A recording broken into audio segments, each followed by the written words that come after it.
തൊടുപുഴയിൽ കരാർ അടിസ്ഥാനത്തിൽ കെട്ടിട നിർമ്മാണവും വിൽപ്പനയും നടത്തി വന്നിരുന്നയാളെ MDMA-യും ഹെറോയിനുമായി പോലീസ് അറസ്റ്റ് ചെയ്തു. മുതലക്കോടം സ്വദേശി നെടുങ്കണ്ടത്തിൽ റഷീദിനെയാണ് പോലീസ് പിടികൂടിയത്.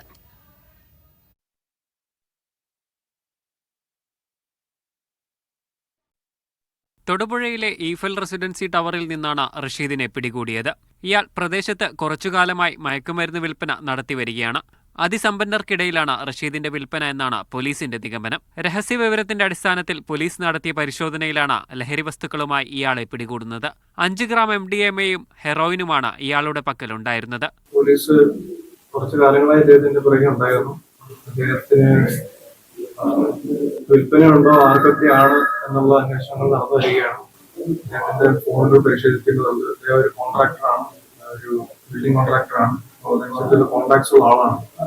അതനുസരിച്ചുള്ള വിൽപ്പനകളുണ്ടോ, ഇത് ഏത് തോതിലാണ് വിൽപ്പന എന്ന് അന്വേഷിച്ചു വരികയാണ്. തൊടുപുഴയിലും പരിസരങ്ങളിലും കരാറടിസ്ഥാനത്തിൽ കെട്ടിടങ്ങൾ നിർമ്മിച്ച് വിൽപ്പന നടത്തിയിരുന്ന ആളാണ് റഷീദ്. ഇതിനിടയിലാണ് ലഹരി വിൽപ്പന നടത്തിയിരുന്നത്.